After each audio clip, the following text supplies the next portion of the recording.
Hello student, आइए पढ़ते हैं बीटीसी चतुर्थ सेमेस्टर।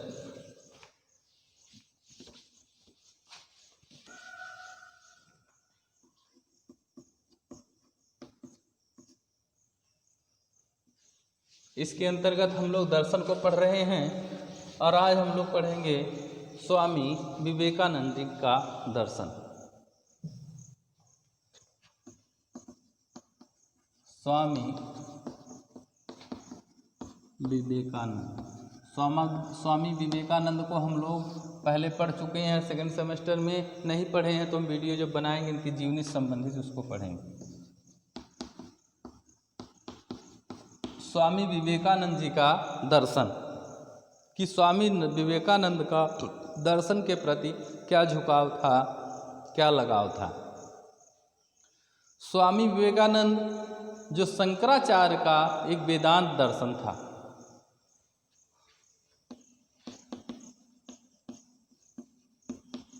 शंकराचार्य का वेदांत दर्शन, इस दर्शन से बहुत प्रभावित थे।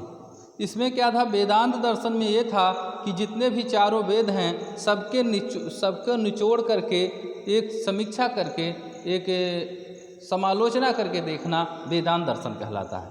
तो इसके ये बड़े पक्षधर थे, जिसमें इन्होंने कहा था ब्रह्म सत्यम जगत मिथ्या, कि ये पूरा ब्रह्म ही सत्य है, बाकी संसार क्या है, झूठा है। तो इससे बहुत प्रभावित हुए और बाद में इन्होंने इसी दर्शन को बढ़ावा दे करके नव वेदांत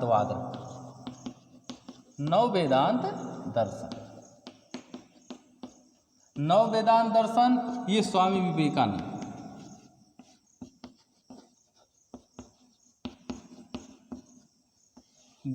वेदांत दर्शन को प्रसारित एवं वेदांत दर्शन की विकसित जो शाखा थी वह नव वेदांत दर्शन कहलाई, जिसे स्वामी विवेकानंद ने दिया है। तो आइए देखते हैं कि इस नव वेदांत दर्शन में इन्होंने क्या प्रमुख बातें बताई। नव वेदांत दर्शन में इन्होंने जो बातें बताई उसके अंतर्गत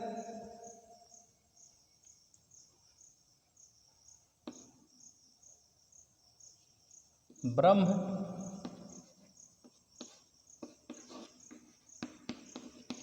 जगत मानवता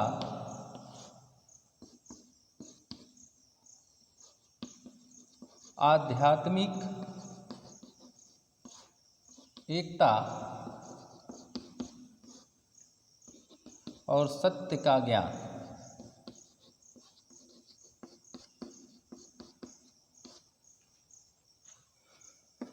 जिस प्रकार से कहा गया कि ब्रह्म सत्यम जगत मिथ्या, उसी प्रकार से स्वामी विवेकानंद जी भी कहते हैं कि ये जो ब्रह्म है यही सत्य है, बाकी संसार है, जगत जो है वह क्या है, मिथ्या है, झूठा है, कोरी कल्पना है।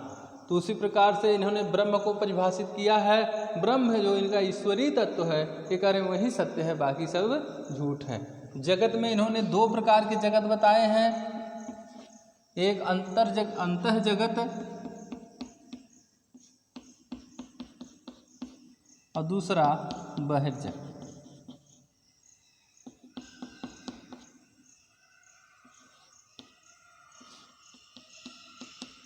अंतः जगत में इन्होंने बताया कि हमारे अंतःकरण में भी आत्मा का क्या होता है, निवास होता है। हमें अंतःकरण में झांक करके उस ईश्वर का क्या करना चाहिए, अवलोकन करना चाहिए, जो अंतः जगत के अंतर्गत आता है। बाह्य जगत के अंतर्गत कि हम क्या सके, कहीं से शिक्षा दीक्षा लेकर के दूसरी जगह शिक्षा लेकर करके हम उस परम ब्रह्म की प्राप्ति कर सकें। तो ये अंतः जगत कि हमारे हृदय में जो आत्मा का निवास है उसको हम अवलोकन करें, उसकी सच्चाई के स्वीकार करें, और बाह्य जगत के अंतर्गत जो हमें ज्ञान मिल रहा है दूसरों से, कहीं से भी उसको प्राप्त करके हम मोक्ष की प्राप्ति करें। तीसरा है मानवता के बारे में इन्होंने बताया कि हर एक मनुष्य के अंदर एक मंदिर होता है, या मनुष्य ही क्या है, मंदिर है।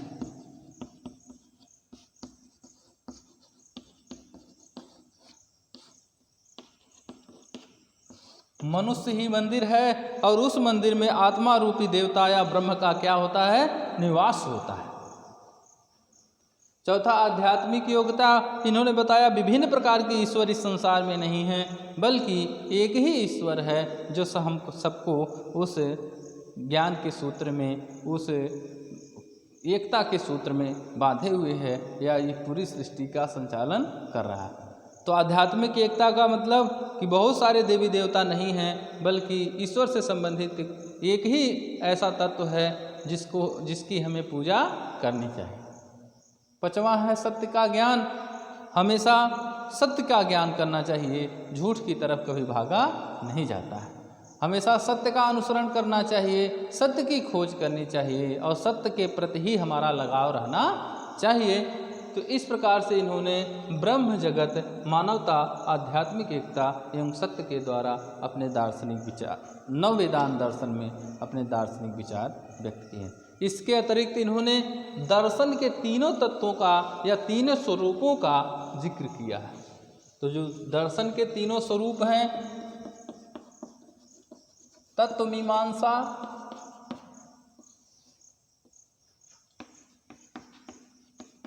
ज्ञान मीमांसा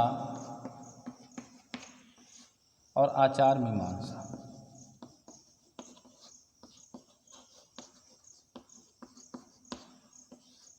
इन तीनों स्वरूपों का इन्होंने अध्ययन करके हमें निचोड़ बताया है। तत्व मीमांसा के अंतर्गत कि कोई न कोई शक्ति है इस संसार में, कोई न कोई तत्व है जो इस पूरे संसार को संचालित करने का कार्य कर रहा है या जो हमारे अंदर भी हमें अच्छी सद्बुद्धि देने का कार्य कर रहा है, तो वह तत्व मीमांसा के अंतर्गत। ज्ञान मीमांसा के अंतर्गत इन्होंने बताया इस संसार में दो प्रकार के तत्व होते हैं, एक आत्म तत्व और दूसरा बहिर्तत्व।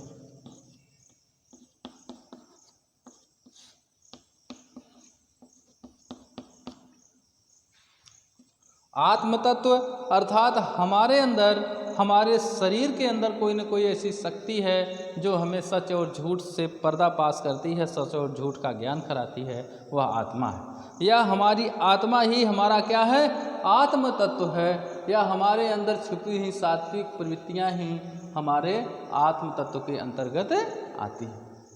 बहिर्तत्व के अंतर्गत जो हमें बाहर से जो संसार दिखाई दे रहा है, बाहरी संसार, उससे भी सीख लेने की आवश्यकता है, वह भी हमें ज्ञान प्रदान करता है। तो इस प्रकार से आत्म तत्व अपनी आत्मा में भी झांक करके उस सच्चाई का पता लगाया जा सकता है, और बहिर्तत्व का मतलब है बाहर से देख करके जो हमारे पेड़ पौधे दिखाई दे रहे हैं, जो हमारे नदी नाले पहाड़ पर्वत दिखाई दे रहे हैं, उसके द्वारा भी या दूसरे मनुष्यों के द्वारा भी हम ज्ञान प्राप्त कर सकते हैं।